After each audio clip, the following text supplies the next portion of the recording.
में अर्जुन को स्वयं भगवान कह रहे हैं कि उस परमेश्वर की शरण में जा, उसके लिए उन संतों के पास जा जो तत्वदर्शी हो। इसी प्रकार हजरत मोहम्मद को उनका अल्लाह कह रहा है कि कोई और पूर्ण परमात्मा है। उसको पाने के लिए उन तत्वदर्शी संत की तलाश कर। वो प्रभु कौन है, ये जानने के लिए कृपया अवश्य सुनिए जगत गुरु तत्वदर्शी संत रामपाल जी महाराज के अमृत वचन। तो क्या करें, घर का जोगी जोगड़ा और बाहर का योगी सिद्ध। तो गांव में इतनी कदर नहीं थी उस, क्योंकि लाल की परख करनी थोड़ी हुआ करें। बाहर के कुछ लोग व्यक्ति 2-4-10 आसपास के गांवों के शेष हुए थे, और उस समय कोई विशेष काम किसानों को होता नहीं था। वर्षा होगी तो काम पाया, नहीं तो खाली रहते थे, तो वहां आ बैठते थे वह। अब गरीबदास जी के जो नाना जी थे वो बहुत बड़े पैसे वाले व्यक्ति थे। उन्होंने एक मकान सा बना रखा था जिसको नौरा बोला कर देसी भाषा में। उसमें आगे चबूतरे से होते थे, बीच में एक अच्छा छपा हुआ आंगन सा होता है। तो वहां कुछ भक्त बैठे थे। उसने जाकर के राम राय ने पूछा कि भाई गरीबदास, गांव वाले ने बता दिया कि सामने चला जा भाई, वहां है। उनसे पूछा कि भाई गरीबदास जी से मिलना, महाराज जी से मिलना, वो कहाँ है। अब वहां बैठे भक्त तो भी इंतजार कर रहे थे, कहांगे। उन्होंने पूछ लिया था गांव वाले से, घर वालों से, कि खेतों में गए हैं। वो प्रतिदिन जाते हैं खेतों में और आ जाते हैं 10 बजे तक, 8-9 बजे तक। गर्मियों का सीजन था। तो उसने सोचा राम राय ने कि इतनी दूर आ गया मैं, 200 किलोमीटर है, और संत के दर्शन करके पानी पीऊंगा। वो कह रहे थे आओ भोजन पालो, चाह पानी पियो, दूध पियो, बैठो। मैं बोला ना, वो है कहाँ, मैं दर्शन करूंगा। तो उन्होंने बता दिया जी इधर उनके खेत हैं, खेतों में सैर सपट्टे को जाते सुबह सुबह, और कब आएंगे क्या पता, संत है, आओ तभी आ जाना, टाइम भी लग जा, उनकी तो मौज है। तो उसने सोचा भी इधर संकेत कर रहे हैं, रास्ता बता रहे हैं, वहीं मिलूंगा। बताया वहां खेत है उनका, झोंपड़ी डली है उसके ऊपर ही रास्ते पर। वो चल पड़ा कि वहीं दर्शन करूंगा महात्मा के, इसे महापुरुष के दर्शन। कहते हैं साधु दर्शन राम का, मुख पर बसे सुहाग, और दर्श उन्हीं को होते हैं जिनके पूर्ण भाग। कबीर दर्शन राम का, साहिब आवे याद, लेखे में वाए गड़ी, बाकी का समय बर्बाद। तो संत की महिमा से जो परिचित होते हैं वही महापुरुषों की कदर किया करते हैं। वो चल पड़ा। उधर से गरीबदास जी किसान थे, खेतों में सैर सपट्टे को घूमने जाते थे, और पशुओं के लिए चारा काट के और ज्वार वगैरह अपने सिर पर ऐसे रख के लाते थे। बरोटा कहते हैं हमारी तरफ। वो चारे का बंडल सा ज्वार का सिर पहले आने लग रहे बरोटा।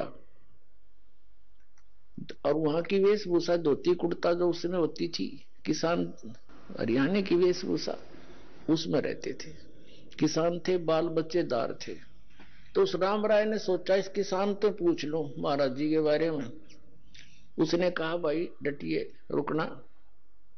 गरीबदास जी खड़े हो गए कि मैंने महाराज जी से मिलना, गरीबदास जी से। उनका यहाँ खेत कांसी है, मैं बहुत दूर से आया हूं पंजाब से, उनसे मिलना बहुत जरूरी है मैंने। अब गरीबदास जी तो अंतर्यामी थे। उन्होंने सोचा यदि मैं न्यू कहूंगा इसने कि मैं हूं भाई गरीबदास, बोल क्या कहेगा, क्या बात है। तो ये यहीं से वापस हो लेगा, मेरी एक नहीं सुनेगा। क्योंकि उस भक्त ने, राम राय सिख ने, अपने मन का एक काल्पनिक संत सोच रखा था कि सिर पर जटा होंगी बड़ी बड़ी, दाढ़ी बड़ी होगी, या तो लाल कपड़े होंगे, ना कती नहीं होंगे, एक लंगोट होगा, हाथ में चमटा होगा। वो ऐसी वेशभूषा वाले को संत मानकर खोज करने निकला था। गरीबदास जी कहने लगे आजा मेरे साथ, मैं मिलाऊंगा आपको गरीबदास जी से। आजा मैं मिलाऊंगा महाराज जी से तेरे को, मेरे साथ आ जाओ। अब वो साक्षात हो गया कि इधर उधर हो गया, कोई खेत में ले चलता होगा मुझे। वो घर आ गए। घर आए तो जो उनके शेष बाहर के आए हुए थे गरीबदास जी के, वो खड़े हुए, दौड़े गए। गरीबदास जी ने जो सिर पे रखा हुआ था पशुओं का चारा, ज्वार का बरोटा, वो किसी ने वो उठाया पकड़ा, किसी ने जूते दंडवत प्रणाम किए। अब वो सरदार जी खड़ा खड़ा देखा कि यूं के चक्कर भाई किसान थे, ये व्यक्ति दंडवत प्रणाम करते हैं। उन्होंने सोचा ये किसान होगा, जमीन अच्छी होगी, ये मजदूर होंगे इसके, इसलिए इसकी श्रद्धा कर रहे हैं। अब गरीबदास जी वहां पे गए, भगत को कैसे सेट करना है, सोचल सिद्धर मैं करूं अपने जन के काज। गरीबदास जी ने कहा कि भाई नो करो। 3-4 भगत थे, किसी को कह दिया बैलों को पानी पिला लो, किसी को कह दिया ऊपर ले दूसरे स्थान पर दूसरे घेर में पशुओं का चारा भेदो भाई तुम। एक से कहा नहाऊंगा भाई, मेरी बाल्टी रख दे पानी की लाकर पाटड़े के पास। ऐसे देसी व्यवस्था से नहाते थे गांव में। तो उन्होंने सब अपना काम कर दिया, उनको इधर उधर भेज दिया। वो दोनों रह गए, आदरणीय गरीबदास साहिब जी और जिज्ञासु राम राय दास जी सरदार जी। वो क्या सोच रहा था कि मैं अच्छा मूर्ख भाई, देख 250 किलोमीटर आ गया, अरे यू संत बताओ। उनसे पूछा भाई यू कौन है, उन्होंने कहा ये तो है गरीबदास जी। वो उनके चेले चाले थे, फिर वो चले गए। उसके मन में उथल पुथल होगी कि देख कितना मूर्ख मैं, ना कोई पूरा जानकारी ली है, ये तो मेरे जैसा किसान जमींदार ये है। और किताब देख खोदा पहाड़ निकली चुईया, वह भी मरी हुई। अपनी सोच से वो ऐसा सोच रहा था कि मैं तो गलत आ गया, ये महात्मा है, इधर किसान आदमी है कि। अब गरीबदास जी जान रहे थे कि भगत के समस्या आ गई है, उसको सेट भी करनी थी। उनको कहा कि बैठ जाओ भगत जी, सामने 4 पाई पर संकेत कर दिया, वो बैठ गया। बैठे ही और अगर भूखा मेरा रोटी तो खाऊंगा और नहीं तो ये सोच कर बैठ गया, फिर चलेंगे, बात तो बिगड़े गई। अब वो नहा रहे थे, गरीबदास जी स्नान करके, पहले एक धोती होती थी, अब भी है गांव में, जैसे भगत यहां मानते धोती हमारे हरियाणा के, उसको धोती बोलते हैं। और उसी का एक हिस्सा होता है जिसको एज ए बेल्ट बांध लेते हैं, उसी के हिस्से को जुड़े जुड़ाए को ऐसे गोड़ गोड़ करके ऊपर का बांध लेते हैं, उसने अड़बंद बोल रहे, हड़बंद। गरीबदास जी जब नहा लिए, धोती लपेट ली, और वो धोती का शेष हिस्सा एज ए बेल्ट बांधना होता है। उससे कहने लगा कि भाई राम राय ये झुमकरा। अब उसने गांव में भी झुमकरा कहा करते, किसको, उस राम राय को, क्योंकि वो ज्यादा संकी टाइप आदमी था। गांव में भी उसका नाम झुमकरा काट रखा था। और यहां भी वो अविश्वास सा करके उथल पुथल हो रहा था, झूम रहा था उसके दिमाग। और उसने गांव में भी झुमकरा कहा करते, और गरीबदास ने भी उसका नाम झुमकरा से संबोधित कर दिया। तो चौकन्ना होया कि भाई इसने मेरा झुमकरा नाम क्यों कर पाया, जैसे एक आदमी के 2-2 नाम होया कर गांव में विशेषकर। तो खड़ा हुआ, कहा करे झुमकरा एक बैदरा, मेरे हाथ का चोट लग गई उंगली के वहां खेत में, और यू काम नहीं करती, मेरे यह गांठ लगा दे, अड़बंद बांध दे, धोती की बेल्ट बांध दे मेरा। वो लगा ऐसे गांठ लगा के, अब जैसे उस धोती के शेष लास्ट वाले सिरे को ऐसे कर लेते हैं, ऐसे ऐसे करके उसको फिर नू बांध दिया कर चारों तरफ कर ला के। अब वो नू लाकर गांठ लगाना चाहे, शरीर गांठ लगानी होती, वो गांठ ऐसे शरीर के अंदर से निकला हो गरीबदास जी के, वह धोती, और उस कपड़े का गांठ लग जा। और गरीबदास जी ने ध्यान दूसरी साइड में कर, उसने सोचा तेरा बहुत उल्टी साइड तो पकड़ा गया, गलत लग गया। उन्होंने फटाफट फिर खोला, दोबारा फिर ऐसे करके गांठ लाई और नो खींचा, फिर उस धोती का लाएगी। तीसरी बार फिर ऐसे ही किया, जब गरीबदास जी ने कहा अरे झुमकरा, मैं तो तेरे जैसा किसान हूं भाई, ये धोती क्यों ना बनती तेरे थे। नो देखा ऊपर ने, भाई मानस तक कौन यू, सिंपल मैन नहीं है, शरीर दिखर शरीर के भाग धोती निकल ना, गरीब बंदा थोड़ा ही। ऊपर को देखा तो वो राम राय जो है श्री विष्णु जी के पुजारी थे, उनको सुप्रीम पावर मान्या करते थे। अब ऊपर ने देखा तो गरीबदास जी का रूप विष्णु जी का रूप बन गया, शंख चक्र गदा और ऐसे सिर पर मुकुट।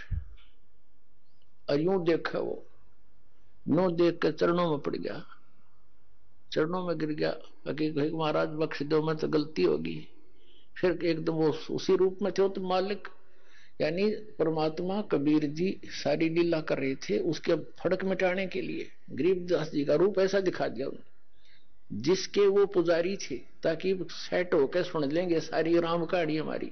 उसने फिर देखा तो फिर एज इट इज, फिर मन बदल गया। अब मेरा कोई भूल भुलैया होगी या मेरी अपनी ही कल्पना होगी। फिर भी कहने का इस चमत्कार को देखकर वो ठगा सा रह गया। उसने वहां से जाने की इच्छा व्यक्त नहीं करी। पहले उसको खाना खिलाया कि रोटी खा, फिर बतलावांगे बाद में, भोजन पा, सब पहले भगवान का प्रसाद। फिर लगे कथा सुनाने। अब क्या कहने लगे, और राम राय जो बकरा कहने लगा कि हे भगवान, ये ज्ञान जो आप बता रहे हो कि इन ब्रह्मा विष्णु महेश से भी ऊपर कोई और परम शक्ति है जिसको मैं आंखों देख कर आया हूं, तो आपकी बात पर अविश्वास नहीं हो सकता। सारा गांव गवाह कि ये तो मर गए थे, वैसे चले गए थे, फिर आए, ऐसे बोले। तो गांव वाले भले ही ना मानते थे, पर उस पुण्यात्मा का तो सारी बात जचे थी, क्योंकि आदरणीय नानक साहब जी को परमात्मा ऐसे लेकर गए थे, फिर वापस छोड़ा था। हम सुल्तानी नानक तारे दादू को उपदेश दिया, जात जुलाहा भेद न पाया, वो काशी माहे कबीर हुआ। तब उसने पूछा कि हे भगवान, ये ज्ञान तो आज तक किसी ने नहीं बताया हमारे तई। तब गरीबदास जी कहते हैं, तत्व भेद कोई ना कहे रे झूमकरा, ये पैसे ऊपर नाच सुनो राई झूमकरा। कोटों मध्य कोई नहीं रे झूमकरा, अरबों में कोई गर्क सुनो राई झूमकरा। कहते हैं कि ये तत्व भेद कोई ना कहे रे झूमकरा, सब पैसे ऊपर नाच सुनो रे झूमकरा। सब ने अपना दुकान खोल रखी, नकली संतों में तो इन ब्राह्मणों ने। और कहते इस तत्व वेद का ज्ञान देने वाला जो मैं बता रहा हूं, उस तत्व ज्ञान को बताने वाला, कोटों मध्य कोई नहीं रह झूमकरा, यानी करोड़ संतों में नहीं मिलेगा तुझे इसके बताने वाला, अरबों में कोई गर्क सुनो रहा झूमकरा। अरब मनुष्यों में, अरब मार्गदर्शकों में कोई एक मिलेगा तेने। गर्क, गर्क का अर्थ होता है संपूर्ण ज्ञान युक्त, कंप्लीट इन ऑल रिस्पेक्ट, यानी उसको पूर्ण ज्ञान हो परम पुरुष का, और वो पूर्ण कंप्लीट कोर्स हो मोक्ष मार्ग का, सारे मंत्र सही हो जिसके पास, कहता वो अरबों में मिलेगा तुझे वो संत। जैसे गीता जी अध्याय नंबर 7 के श्लोक नंबर 19 का ये भावार्थ समझाने के लिए दास ने यह सारी अमर कथा सुनानी पड़ी महापुरुषों की। उसमें क्या लिखा है कि बहुनाम जन्मानाम अंते ज्ञानवान माम प्रपद्यते, बहुत बहुत जन्मों के किसी अंत के जन्म में ये ज्ञानी ब्रह्म तक की साधना करते मेरी। लेकिन वासुदेव सर्वम इति, समात्मा सो दुर्लभ है, ये कोड वर्ड है। वो बालका की ये कोई आम कवि की लिखी हुई गीता है, ये कोड वर्ड है। और कोड वर्ड को, कोड वर्डों को यानी सांकेतिक शब्दों को टीचर ही समझ सकता है। ये नकली टीचर थे, इनको समझ में नहीं आया, इनको इनकम्प्लीट कोर्स था इनका। जो ये हमारे धर्म गुरु थे, आचार्य शंकराचार्य, ब्राह्मण मंडलेश्वर जितने भी थे हिंदू धर्म के, इन पुराणों का ज्ञान नहीं। और तो गीता को तो समझेंगे कैसे, वो तो सिंपल ज्ञान था, उसमें स्पष्ट लिखा है इनका जन्म मृत्यु होता है, ब्रह्मा विष्णु महेश की माता पिता कौन है, ये आज तक नहीं समझ पाए। तो क्या बताया है कि वासुदेव सर्वमिति स महात्मा सुदुर्लभ है, ये बताने वाला कि वो वासुदेव यानी सर्वशक्तिमान, सबके ऊपर कंट्रोलर, यानी जिसकी सत्ता सबके ऊपर है, वो कुल धनी ही पूजा के योग्य है, वही मोक्षदायक है, वही पाप नाशक है, और वही सारे ब्रह्मांडों का सभी का जनक है, वो सभी आत्माओं का पिता है। केवल उसी की ही भक्ति करनी चाहिए। ये बताने वाला संत महात्मा तो बड़ी मुश्किल से मिलेगा अर्जुन।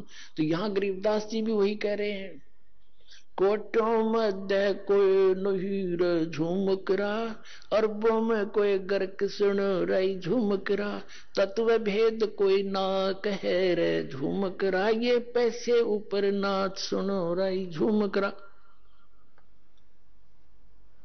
एक समय गांव में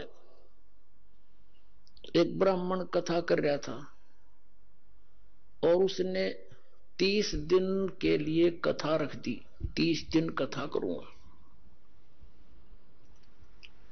अब ठीक है, उद्देश्य क्या था उसका कि रोजाना दक्षिणा के 10-10 रुपये भी आओगे तो 300 रुपये हो जाएंगे।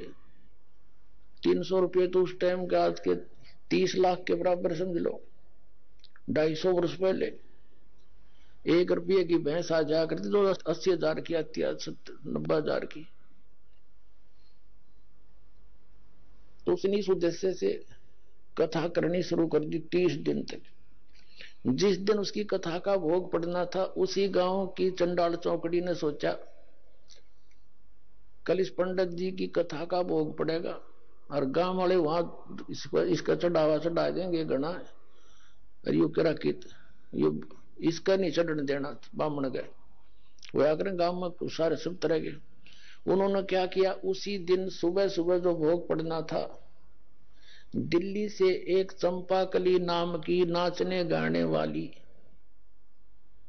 वो व्यवसायिक लड़की ले आई और उन्होंने उसका सांग करा दिया।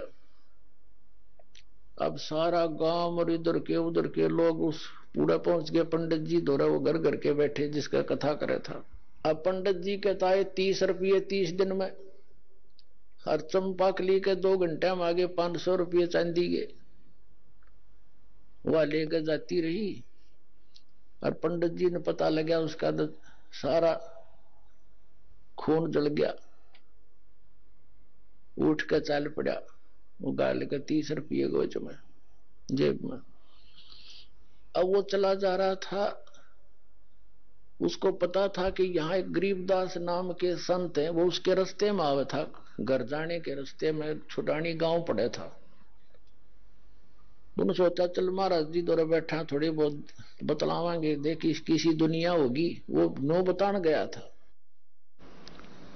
अब गरीबदास जी बैठे थे, 5-4 भगत बैठे थे उनके घर में, यानी उसके बैठक में। पंडित जी आ गया, आओ पंडित जी, आओ पंडित जी। कि वेशभूषा उनकी का पता है होता, लंबी चोटी, गलमा गोछा लाल लाल सा, तलक साला रखा, काख में पोथी दे रखी, आदर से चारपाई दी, बैठ गए। और करे महाराज सुनाओ क्या हाल है। महाराज जी सुनाओ। पंडित जी गरीबदास जी बोले महाराज के बताओ, बस दुनिया का तो नाश जा लिया, या तो डूबेगी कति, हद होगी, फलान होगी। काफी देर ने बोलता रहा, पर नो ना बताओ कहानी के है। तब तो गरीबदास जी के शिष्य बैठे थे, वो कहने लगे महाराज जी पंडित जी के मैं घना दुखी हो रहा है, ऐसी क्या बात होगी इसके साथ, बता भी नहीं रहा, आंसू आ भी नहीं रही, कसर भी नहीं रह रही। तब गरीबदास जी ने कहा था कि भाई फूटी ज्ञान विवेक की, ये अंधा है जगदीश, और भाई चंपाकली के 500, मनीराम के 30। रोड़ा यू है इनका। वो मनीराम पंडित जी था। अब उसने गरीबदास जी ने बता दिया कि भाई चंपाकली का तो 500 रुपये आ गए, और इस पंडित जी ने 30 दिन तक कथा करी, इसका 30 रुपये आए। ये उसका दुख मान रहा है। तो पंडित जी कहने लगे महाराज आपने क्यों कर पता लगा, कैसे पता लगा। गरीबदास जी बोले इस बात ने छोड़, मुझे कैसे पता चला, पर एक बात सुने।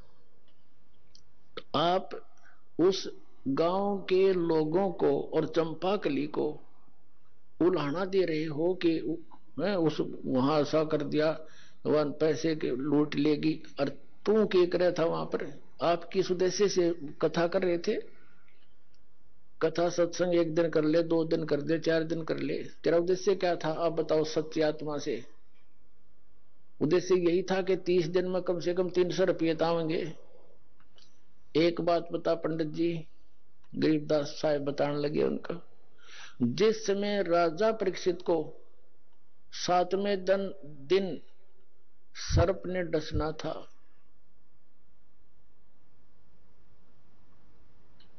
उसको कथा सुनानी थी, उसके लिए कथा करनी थी श्रीमद् भागवत की, जो 30 दिन करके आया तू। और इस कथा के राइटर व्यास जी भी उपलब्ध वहीं थे, और साथ में और भी ऋषि महर्षि जितने थे सब उपस्थित थे। एक मीटिंग हुई थी कि भी इनको वो श्रीमद् भागवत सुधा सागर की 7 दिन तक कथा सुनाई जाए, ताकि इसका मन संसार से हटकर भगवान में जुड़ जा। 7वें दिन इसको मरना तो है ही। तो ऐसी स्थिति में इंसान जानते सुना कर सारी राम कहानी को। अब उस समय 7वें दिन परिणाम आना था कि कथा कोई वो करे जो अधिकारी हो। अनधिकारी ने कथा की तो इसको कोई लाभ नहीं होगा, इसका जीवन नाश हो जाएगा। तो उस समय किसी ऋषि ब्राह्मण ने हिम्मत नहीं करी वह कथा सुनाने की पृथ्वी के ऊपर जितने भी थे, क्योंकि 7वें दिन परिणाम आना था, उनकी पोल खुलनी थी। ये किसी कथावाचक हैं, तब कहते हैं स्वर्ग से सुखदेव ऋषि को बुलाया, जो व्यास का पुत्र था। पांडवों ने उसको प्रार्थना करके नीचे भेजा, और राजा परीक्षित के पुनों से वो विमान में बैठ कर आया। सुखदेव ऋषि स्वर्ग से विमान में बैठ कर आया और 7 दिन कथा सुनाई। 7 दिन कथा सुना के उस अधिकारी से कथा श्रवण करने से उस जो लाभ होना था इस श्रीमद् भागवत सुधा सागर से, वो भी सुखदेव के द्वारा सुनाएगी, कथा कीगी। उस कथा से वह तुम्हारे जैसों से नहीं हो सकता था। क्या लाभ हुआ कि उसकी वृत्ति यहां से हटगी, और जो पुण्य उसने अपने जीवन में उस जब तक किए थे उनके आधार से उसके साथ शरीर तो यही रह गया उसका, सुखदेव के साथ वो स्वर्ग में चला गया। और इतना भी काम तुम कोई वो ऋषि नहीं कर सके, आपके जितने भी ब्राह्मण थे। और तुम इनका आंख में पोती दे के कोई खड़ा हो जाता है, मैं तो कथा कर दूंगा, तुम इनका जीवन नाश कर रहे हो, तुम अधिकारी हो। अब कान पकड़ दिया उस पंडित जी ने, नाक रगड़ दिया परमात्मा के सामने उस चरणों में कि भगवान मेरी तांख खोल दिया आपने, दीक्षा दे दो, मेरा कल्याण कर दो। अब तो कहते हैं 100 छल सिद्धर मैं करूं अपने जन के काज। तब उसको उपदेश दिया, कहा इस गंध न मत खा, छोड़ दे, यह कथा करनी पाप का भागी है, अनधिकारी। अब कोई झूठे लाइसेंस बनाता है, कोई डुप्लीकेट पासपोर्ट बनाता है झूठे, तो कितना अपराधी है वो। तो इसी प्रकार हमने जाना सतलोक ये नकली सब संत बने बैठे, मैं भी नाम दे दूं, मैं भी नाम दे दूं, मैं भी कथा कर दूं, पाठ कर देता हूं। ये टोटली नकली है। इस विश्व में इस दास के अतिरिक्त कोई भी अधिकारी नहीं आज भगवान के ज्ञान बताने का और नाम देने का।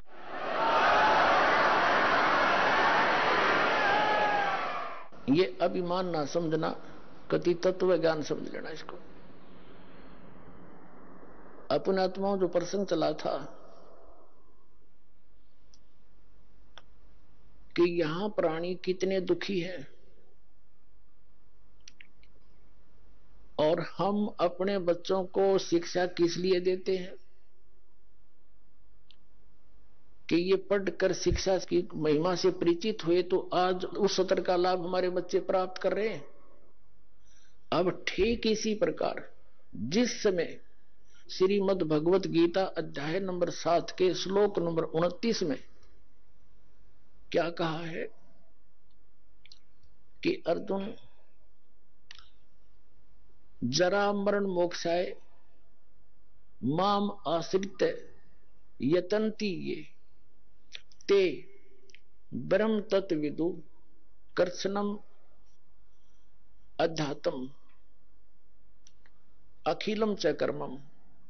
वो क्या कहता है गीता ज्ञानदाता कि मेरे इस ज्ञान का आश्रय करके कि तत्वदर्शी संत की खोज करो, और वो तत्वदर्शी संत उस ज्ञान को, उस तत्व ज्ञान को बताएगा जो परमात्मा ने स्वयं आकर वो वाणी बोली है। तो उस तत्वदर्शी संत से मिलने के पश्चात जो जरा और मरण से यानी वर्ध अवस्था और मृत्यु से छूटने के मोक्ष के लिए, यानी इससे बचने के लिए, यानी पूर्ण मोक्ष प्राप्ति करने के लिए जो प्रयत्न करते हैं, ते ब्रह्म तत्व विदु, वे उस तत्ब्रह्म को और कृष्णम अध्यात्म अखिलम च कर्मम, वो सारे अध्यात्म को और सभी कर्मों से परिचित है। अपने आत्माओं दास आपको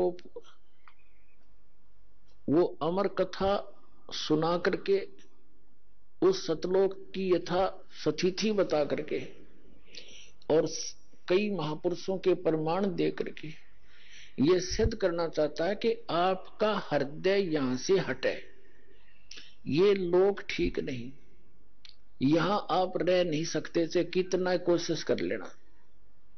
एक व्यक्ति कह रहा था मेरा लड़का बीमार हो गया, 3.5 लाख रुपया लगाए, दोनों गुर्दे खराब हो गए, जान बच गई, खुशी बनाई, विवाह रख दिया, विवाह से 2 दिन पहले बस एक्सीडेंट में मर गया।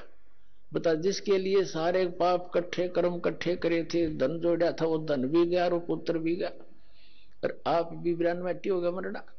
तो इसे गंदे लोक में और आप कभी खुश हुए बैठे हो, यहीं पर स्थिर हुए बैठे हो, ये लोक रहने का नहीं है।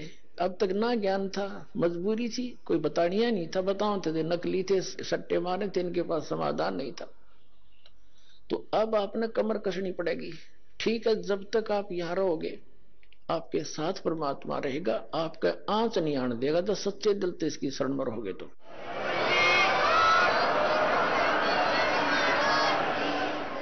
और ये भी आपको याद रहना चाहिए कि यहां रह नहीं सकते हम सदा, मृत्यु तो एक दिन होगी, और मृत्यु होगी तो आप यहां रह नहीं सकते जिसको अपना मान रहे हो।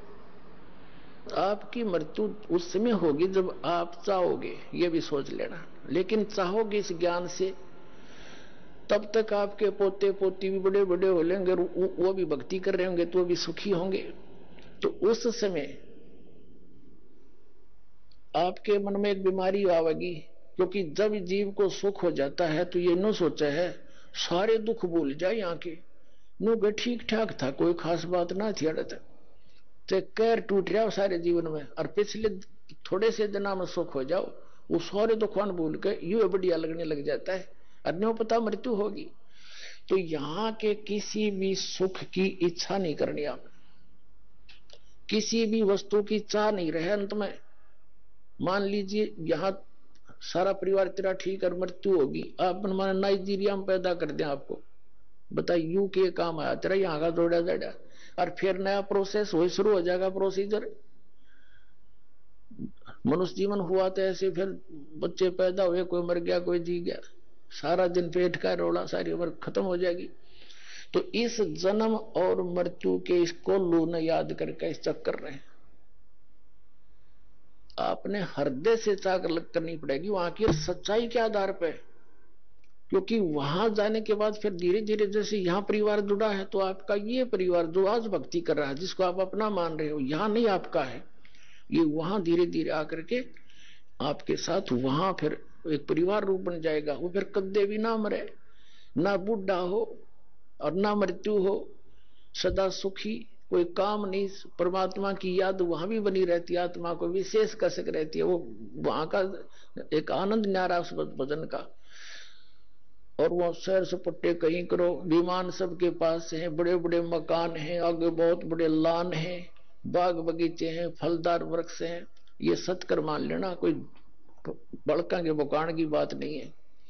खुद संतों ने बताई, परमात्मा ने आके बताया, और आंखों देखा उन महापुरुषों ने बताया जिन्होंने उस सचखंड को देखा, लेकिन उन्हें थोड़ा सा घुमा फिरा कर बताना था, नहीं तो ये नकली पंथ भी वही गुणगान लग जाते जो परमात्मा ने बता रखा था, तो उसको कोड वर्डों में बता रखा।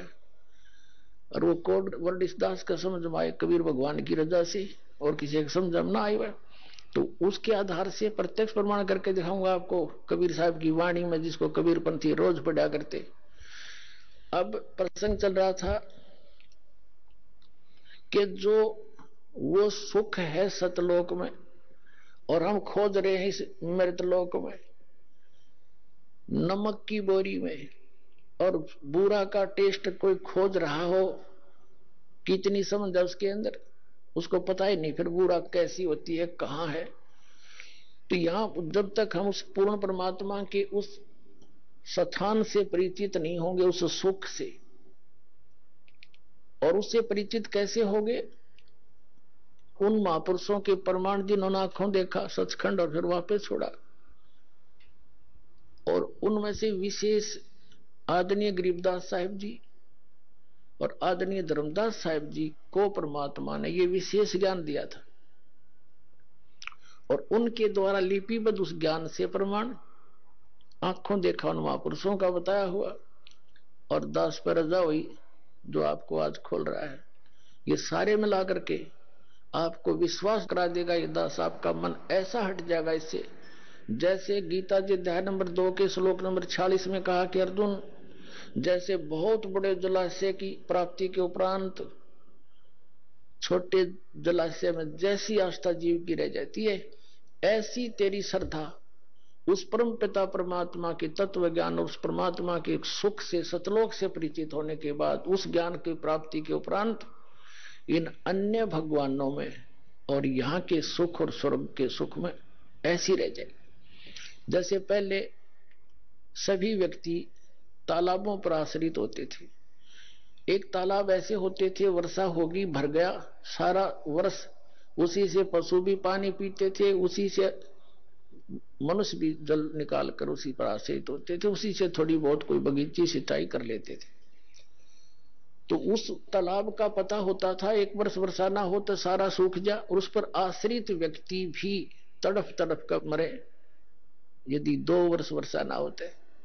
तो उन व्यक्तियों को, और एक बहुत बड़ा सरोवर झील मिल जाए जिसमें 10 वर्ष वर्षा ना हो तो भी उसका जल समाप्त ना हो, तो फिर वो व्यक्ति उस छोटे जलाशय को तुरंत त्याग कर उसकी शरण में जाकर बस जाते हैं।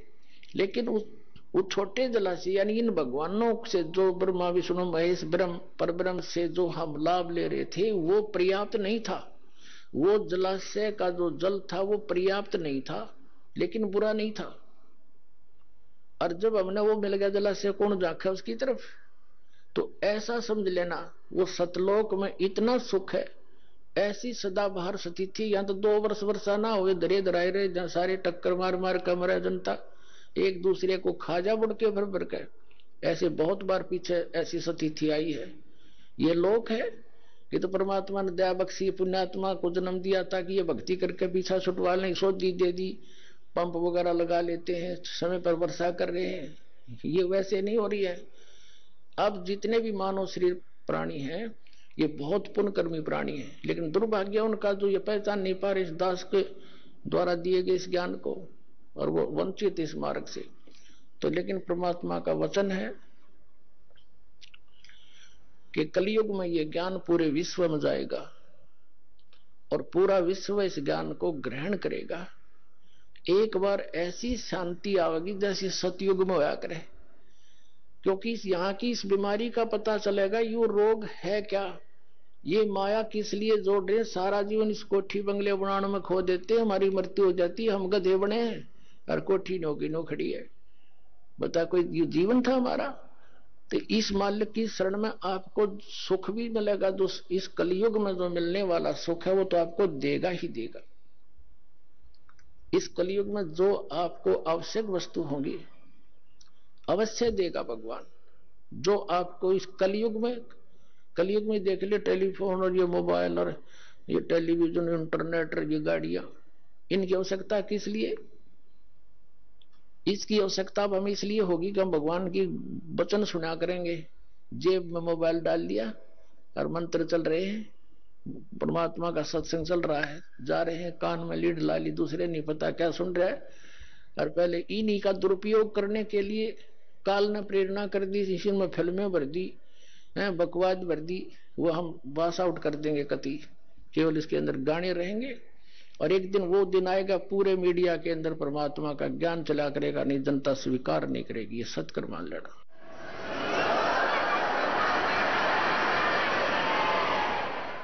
तो पुण्यात्मा,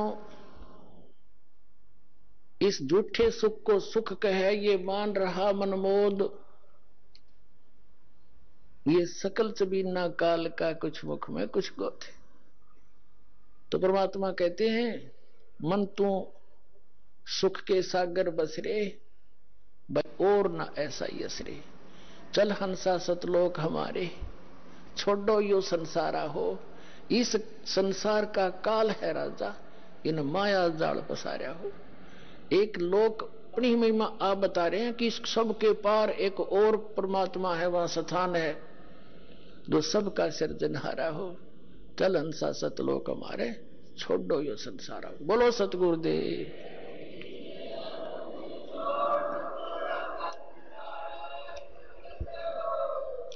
ब्रह्म पिता परमात्मा पूर्ण ब्रह्म सर्व सृष्टि रचनार कबीर परमेश्वर जी की असीम कृपा से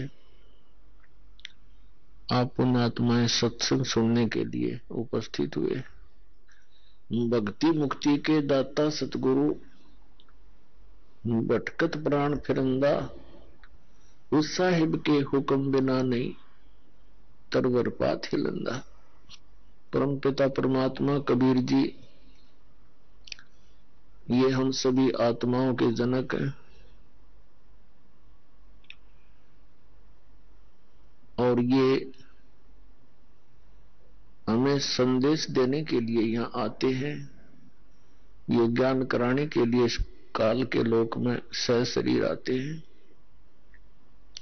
और सशरीर चले जाते हैं। हमें याद दिलाते हैं कि आप यहाँ के निवासी नहीं हो, आप यहाँ कितनी यातनाएं सहन कर रहे हो, ये स्थान स्थायी नहीं है।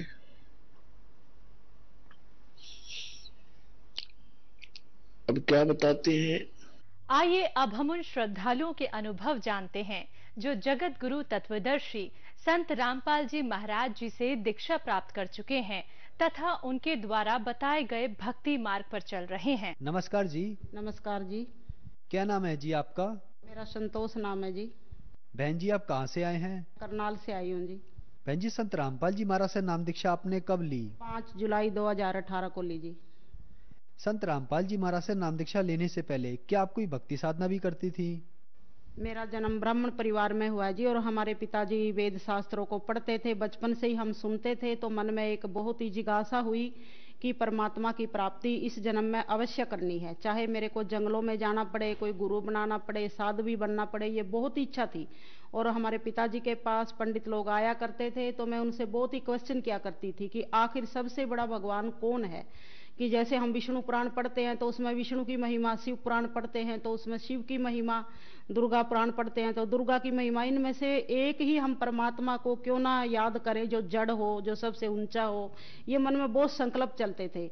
और मैं जैसे जैसे प्रश्न करती थी लेकिन संतुष्टि नहीं होती थी, कोई भी जैसे ऐसा मतलब उत्तर नहीं दे पाते थे। वो कहते थे ये तो ऐसे है जैसे कोई दूल्हा होता है और शादी के टाइम पर वो घोड़ी पर सवार होता है, बड़े छोटे सब उसके साथ में उसके पीछे पैदल पैदल चलते हैं। तो ऐसे ही भी जो पुराण हमने पढ़ी, जो शास्त्र पढ़ा, उसी की महिमा आएगी और बाकी तो सब साथी होते हैं। तो इस प्रकार से वो करते थे लेकिन मन में संतुष्टि नहीं होती थी। और ऐसे बहुत ही भक्ति, पूजा, व्रत सब कुछ करती थी मैं, जैसे सनातन धर्म या हिंदू धर्म में किया जाता है। और हमारा फिर यहाँ पिताजी शहर में एक मंदिर में रहते थे पुजारी के रूप में, तो वहाँ पर पास में एक ब्रांच थी ब्रह्मा कुमारी की, उस ज्ञान के संपर्क में आई। और सब देवी देवता वहाँ पर ये बताया जाता है कि ये जो देवी देवता है ये हम ही थे पिछले जन्मों में, और आज हम कर्मों के अनुसार ऐसे इंसान बने हैं, भी पुरुषार्थ करने से फिर दोबारा से हम ऐसा ऊंचा पद पा सकते हैं। तो मन को बहुत अच्छा लगा और उसमें लंबे टाइम तक मैं जुड़ी रही। सन 86-87 में मैं उनके संपर्क में आई थी और उनके संपर्क में रहते हुए उसमें कई जगह पर परमात्मा का ये ज्ञान देने का भी अवसर मिला। कई शहरों में, कस्बों में, जैसे इंद्री है, घरौंडा है, जुंडला है, ऐसे कई शहरों में परमात्मा ने जैसे मेरे को ही वहाँ पे निमित्त बनाया। आज तो वहाँ बहुत बड़े बड़े सेवा केंद्र ब्रह्मा कुमारी जी के चलते हैं और कई और भी राज्यों में जैसे कानपुर में, मथुरा, आगरा, अहमदाबाद, इधर उधर बहुत ही मतलब जगह पर मैं बड़ी बड़ी बहनजियों के साथ भी रही, काफी वहाँ का अनुभव भी लिया। लेकिन कई जैसे मन में क्वेश्चन रह जाते थे कि ये पशु पक्षी हैं, ये आत्माएं कहाँ से आती है, इनका घर कौन है, इनको कौन भेजता है। लेकिन फिर भी होता था कि आखिर जीव तो इनके अंदर भी हैं, दूसरी योनियों में जो 84 लाख योनियां बताई जाती हैं, तो इनकी भी तो कोई हिस्ट्री होगी। ये कहाँ जाती है, कहाँ से आती हैं, ये आत्मा परमात्मा से क्या कनेक्शन है, आखिर हम कहाँ जाते हैं। फिर भी कई क्वेश्चन होते थे तो उनसे बड़ी बड़ी बहनजियों से हम पूछा करते थे, तो वो सब यही कहते थे कि बाबा ये अंत में बताएंगे, जब दुनिया का अंत टाइम होगा, 2000 तक ये बताते थे कि दुनिया का विनाश हो जाएगा, तो भाई अंत में बाबा माउंट आबू में मुरली चलती थी एक बहन जी के द्वारा, कोई आत्मा उसमें आती थी तो वो बताते थे कि ये परमात्मा की आत्मा है।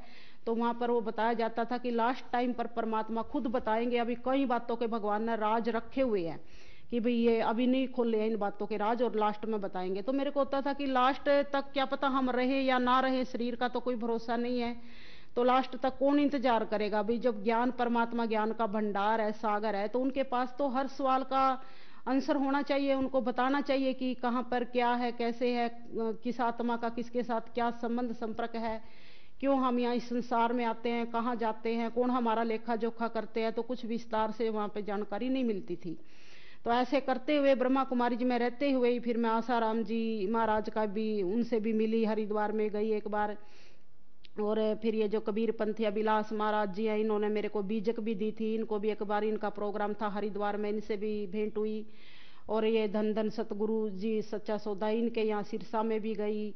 तो इस प्रकार से आर्य समाजियों में, जैन धर्म में, मतलब मेरे को ये होता था कि कहीं पर जैसे पूर्ण सच्चाई का पता चल जाए, हर जगह उस परमात्मा की, जैसे ऐसे लगता था कि ब्रह्मा कुमारी जी में पूरी संतुष्टि नहीं होती थी, बल्कि मेरे को सब यही कहते थे भाई तेरा तो है ना बस भटकना ही है, तेरे अंदर में भटकती रहती है, इधर उधर घूमती रहती है। लेकिन मैं ऐसे सोचती थी कि दुनिया का कोई भी धर्म ऐसा ना रह जाए कि जिसकी मेरे को जानकारी ना हो, कहाँ पर क्या है भाई मैं उसको पूर्ण रूप से जानूं, समझूं और परमात्मा तक पहुंचूं, ऐसे मेरे अंदर की भावना ही थी। बहन जी, आपने बताया कि आपने 30 साल तक ब्रह्मा कुमारी पंथ में प्रचार किया, फिर आप आसाराम जी के पास गए, गुरमीत राम रहीम सिंह जी के पास गए और आप कबीर पंथी अभिलाष दास जी के भी पास गए। तो फिर आप संत रामपाल जी महाराज की शरण में कैसे आई? जैसे हमारे घर में जी आपको बताया कि बहुत ज्यादा ऐसा तनाव हो गया था, तो उस बात को लेकर के गुरुजी के अनुयायियों के जो इंटरव्यू होते थे वो मैं सुनती थी। संत रामपाल जी महाराज के अनुयायी जो सुनाते थे, तो मेरे को वो बातें इतनी विश्वास नहीं होती थी। ऐसे लगता था कि जैसे ये सब अनपढ़ हैं, ये अंधश्रद्धा के वशीभूत होकर के ऐसा बोल रहे हैं, या इनको कुछ लालच दे करके ऐसा बुलवाया जा रहा है, ऐसी ऐसी मेरे मन के अंदर भावनाएं आती थी। लेकिन उसमें कोई पढ़ा लिखा अच्छा मतलब ऐसे दिखता था हिसाब से, तो उस भाई बहन का मैं सुन लेती थी। और ऐसे करते करते उनका जब सुन करके मेरे को ऐसे वो भी चमत्कार की बातें सुनाते थे कि संत रामपाल जी से जुड़ने से हमारे यहाँ ऐसा चमत्कार हो गया, मेरी ये बीमारी ठीक होगी, हमारे साथ ऐसा हो गया। तो मेरे को लगा कि भगवान तो ऐसे सही सब कुछ कर सकता है, बदल सकता है, अभी हुआ होगा इनके साथ में ऐसा। तो मेरे अंदर भावना बहुत ज्यादा बढ़ती चली गई। और हमारे घर में जैसे ये अचानक ऐसे कोई भूत प्रेत की बाधा आ गई, तो मैंने भी मन के अंदर ये परमात्मा से, संत रामपाल जी महाराज से यही प्रार्थना की कि हे गुरुजी, जब आप दुनिया के इतने कष्ट मिटा रहे हो, सबको इतनी आपके नाम लेने से, आपके ज्ञान सुनने से सुख आराम मिल रहा है, तो हम भी उसी दुनिया के अंदर हैं। हम आपसे ना धन माया कुछ नहीं मांगते, बस इस आत्मा को थोड़ा शांत कर दो, जो मेरी सहयोगी आत्मा है पति के रूप में, इसको थोड़ी शांति दे दो ताकि हम चैन से सांस ले सकें। ऐसी मैंने एक मन में संकल्प किया, परमात्मा से प्रार्थना लगाई। और 2-4 दिन के अंदर तो मैंने ऐसा चमत्कार देखा कि जो कभी मतलब सुनता भी नहीं था किसी की बातें, वो टीवी के आगे बैठ करके ज्ञान सुनने लगे गुरुजी का। और 1 हफ्ता सुनते सुनते उनके मन में कुछ ऐसी प्रेरणा होगी, गुरुजी संत रामपाल जी महाराज ने ऐसा कुछ उनका परिवर्तन कर दिया दिमाग का कि खुद ही बोलने लगे कि भी इन गुरुजी का कई नंबर लेकर के इनके आश्रम का पता लगाओ, और अगर इन गुरुजी को तुम गुरु बनाओगी या नाम लोगी तो मैं भी इनका नाम लेने को तैयार हूं।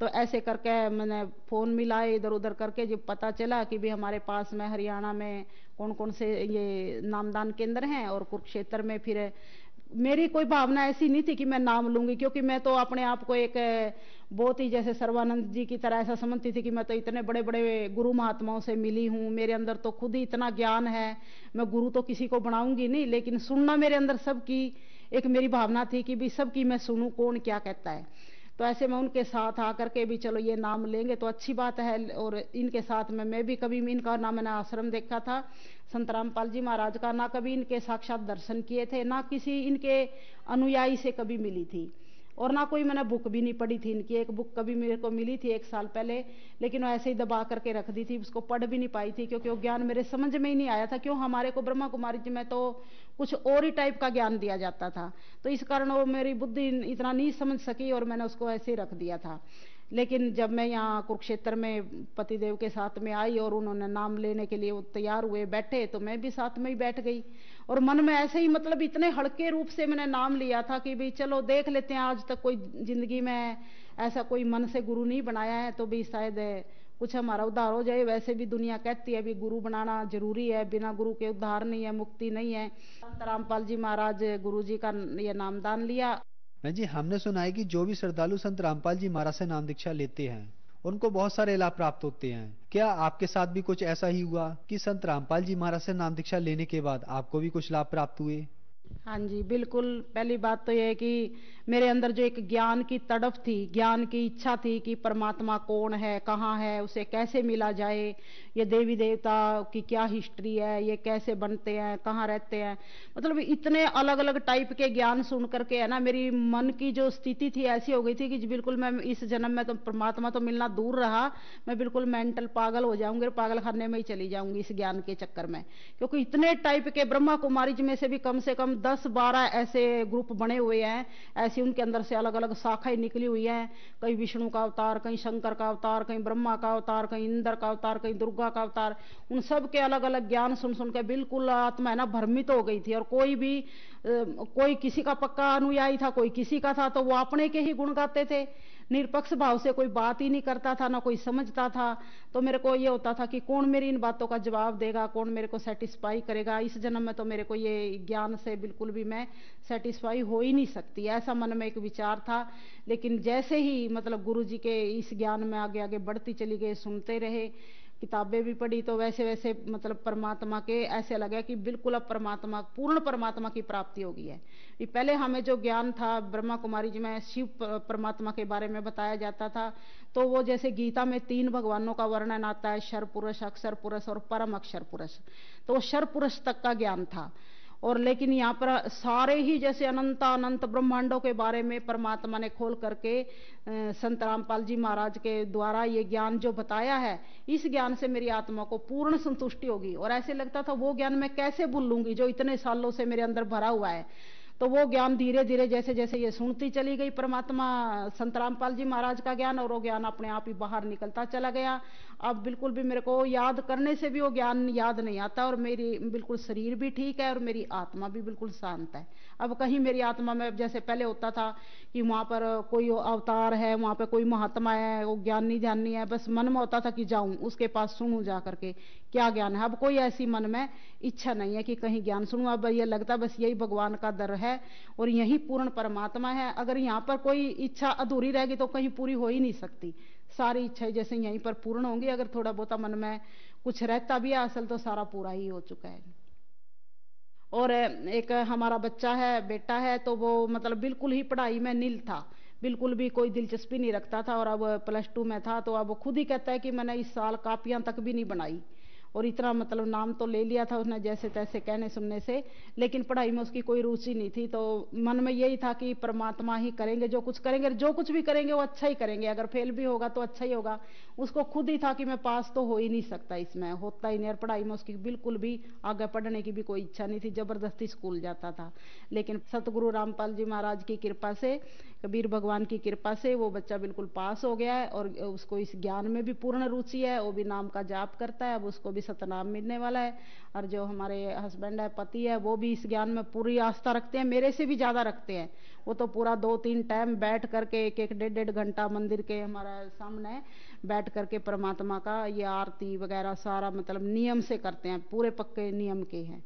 और किसी भी गुरु महात्मा की, जैसे मैं कोई कभी इधर उधर देख भी लेती हूँ, भाई थोड़ा सा पढ़ूँ किसने क्या कहा, कि सबका लिटरेचर मेरे पास में है जैसे, लेकिन वो बहुत मतलब इस बात का वो करते भी अब हम बस परमात्मा से ही जुड़ गए हैं।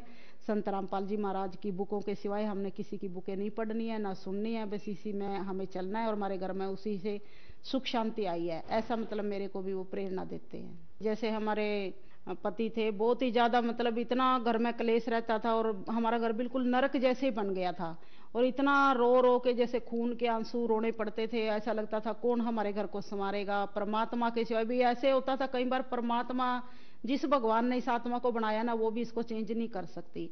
लेकिन संत रामपाल जी महाराज के ज्ञान में आने से, परमात्मा के जुड़ने से उनके अंदर बहुत ही परिवर्तन है। और मतलब मैं सोच भी नहीं सकती थी, मेरे लिए तो सबसे ज़्यादा यही बड़ा चमत्कार है कि वो किसी भी धार्मिक लाइन में मेरा सहयोग नहीं देते थे और विरोध ही करते थे और सबको गालियां ही देते थे, गुरु महात्माओं को।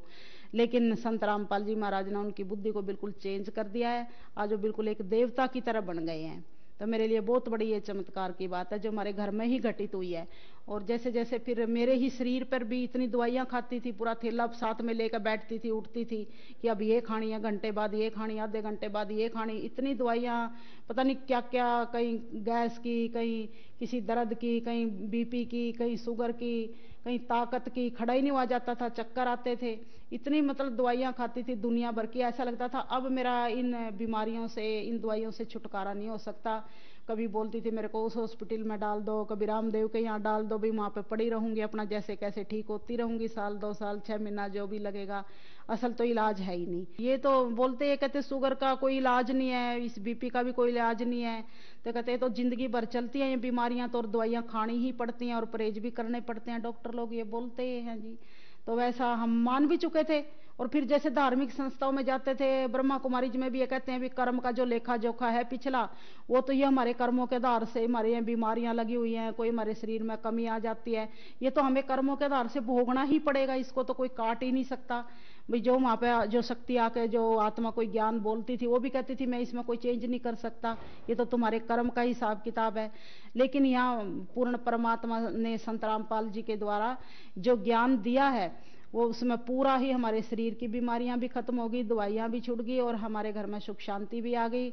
और जैसा मतलब एक परिवार में एक स्वर्ग जैसा माहौल बन गया कि बच्चे ने भी स्वीकार कर लिया और पति ने भी ज्ञान मान लिया, और मेरी आत्मा भी पूरी संतुष्ट होगी। जो एक भटकना थी कि सच्चाई कहाँ पर है, पूर्ण सच्चाई कहाँ पर है, पूर्ण परमात्मा कहाँ पर है, पूर्ण गुरु कहाँ पर है, वो मेरे को संत रामपाल जी महाराज के चरणों में आकर के मेरी वो बिल्कुल तड़प पूरी हो चुकी है और मैं पूर्ण रूप से परमात्मा की शरण में आ चुकी हूँ। बहन जी, हम आपसे एक सवाल पूछना चाहेंगे कि इस चीज को आपसे बेहतर कौन जानता है। आपने 30 साल तक ब्रह्मा कुमारी पथ में रहकर रिसर्च की भक्ति पर, फिर आप आसाराम जी के पास गए, गुरमीत राम रहीम सिंह जी के पास गए, अविलास दास जी के भी पास गए। आपके मन में रहता था कि ये आत्माएं कहाँ से आती हैं, कहाँ जाती हैं। फिर आप संत रामपाल जी महाराज की शरण में आए, आपको इन सब बातों की जानकारी मिली। तो हिंदू धर्म के कुछ श्रद्धालु कहते हैं कि संत रामपाल जी महाराज ब्रह्मा विष्णु महेश की भक्ति छुड़वाते हैं। ऐसे ही मुस्लिम धर्म, सिख धर्म, ईसाई धर्म के श्रद्धालु कहते हैं कि संत रामपाल जी महाराज हमारे धर्म की भक्ति छुड़वाते हैं। तो इसके पीछे क्या सच्चाई है? क्या संत रामपाल जी महाराज से नाम दीक्षा अगर किसी धर्म के व्यक्ति को लेनी है तो उन्हें क्या अपने धर्म की भक्ति छोड़नी पड़ेगी? संत रामपाल जी महाराज जो ज्ञान देते हैं वो चारों धर्मों के वेद शास्त्र ग्रंथों, बाइबल, कुरान के अनुसार ही ज्ञान देते हैं। वो किसी भी धर्म की काट नहीं करते हैं, किसी धर्म के विरोध में नहीं बोलते हैं, बल्कि उनके धर्म शास्त्रों में क्या लिखा हुआ है, कोई अपनी तरफ से मनगढ़ंत बात भी नहीं बताते हैं। वो जैसे और ऋषि मुनि महात्मा गुरु लोग ऐसे टाइम पास कराते रहते हैं कहीं कहीं घंटा, ऐसा कुछ भी नहीं है। वो इतना यथार्थ ज्ञान इतनी गंभीरता के साथ बताते हैं कि आज इतना पढ़ा लिखा समाज है, हमें उस ज्ञान को, चाहे मुस्लिम धर्म से ताल्लुक रखने वाली आत्माएं हैं, चाहे क्रिश्चियन धर्म से ताल्लुक रखती हैं, चाहे हिंदू धर्म से हैं, तो किसी की भी वो पूजा पाठ नहीं छिड़वाते हैं, बल्कि यथार्थ जानकारी कि वाकई में पूर्ण परमात्मा कौन है जिसने ये अनंतानंत ब्रह्मांड बनाए, ये सृष्टि बनाई, ये प्रकृति बनाई, ये सूर्य चांद बनाए, वो परमात्मा कौन है और उसकी हम कैसे पूजा कर सकते हैं, उसको कैसे हम पहचानें और कैसे उससे अपना बुद्धि योग लगाएं और कैसे इस काल के लोक से अपना छुटकारा पाए। कोई भी आज कोई भी धर्म में देखो हम जाते हैं तो ये नहीं कोई भी क्या गारंटी ले सकता, कोई भी ये ज्ञान नहीं देता है कि तुम इस जन्म मरण से भी छुटकारा पा सकते हो, तुम इन कर्म बंधनों से भी छुटकारा पा सकते हो। कहते हैं सब कर्मों का हिसाब भोगना ही पड़ेगा, ये तो जन्म मरण का जो चक्कर है ये तो अनंत कोटि जन्मों से हम ऐसे ही भोगते आ रहे हैं। हमारे ऋषि मुनि भी सब हमारे बड़े बड़े बुजुर्ग सब ऐसे ही इस भवसागर में गोते खाते आ रहे हैं, तो हमें भी ऐसे ही चलना है, हम उनसे बढ़ के क्या कर सकते हैं।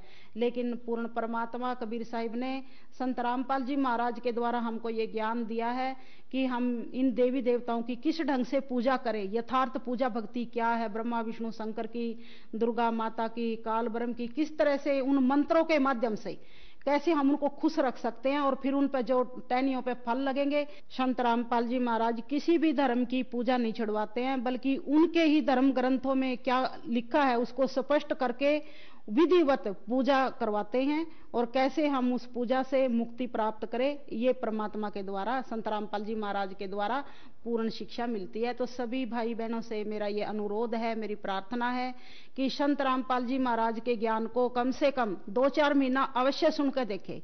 नाम तो आप जब आपको अच्छी तरह समझ में आ जाए भले तभी ले, लेकिन इस ज्ञान को समझे। मनुष्य योनि तो एक अहम योनि है और योनियों की अपेक्षा, क्योंकि इस योनि में ही हम परमात्मा के ज्ञान को समझ सकते हैं।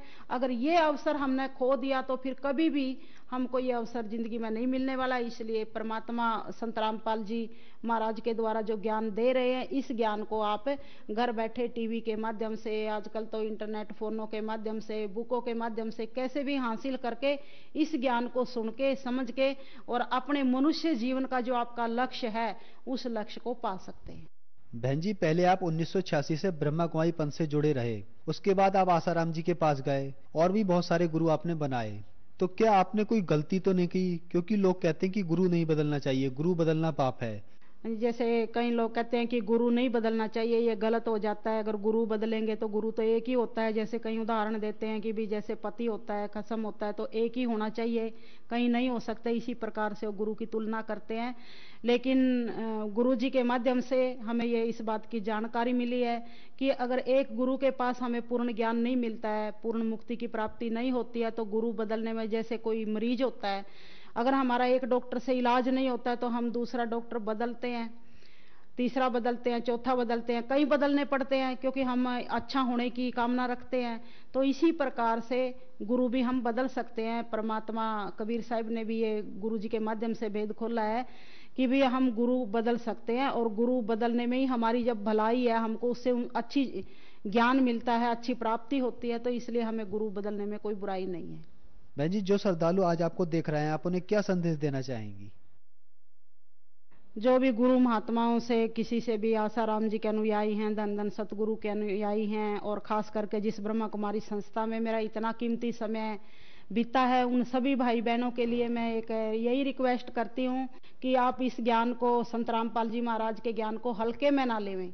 इस ज्ञान को आप अवश्य समझे, सुने और अपने जीवन को सफल बनाएं। बहन जी, संत रामपाल जी महाराज से कैसे जुड़ सकते हैं?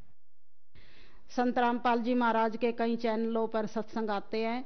चैनलों के नीचे एक पट्टी चलती है जिस पर इनके नामदान या जो इनके भाई जो आगे आपको पता बता सकते हैं, उनसे संपर्क करके आप ना किसी भी, अब तो हर जिले में ये परमात्मा संत रामपाल जी महाराज के नामदान केंद्र खुले हुए हैं, तो आप नामदान केंद्र पर जाकर के परमात्मा की दीक्षा ले सकते हैं और इनसे जुड़ सकते हैं। धन्यवाद बहन जी। सत साहिब जी।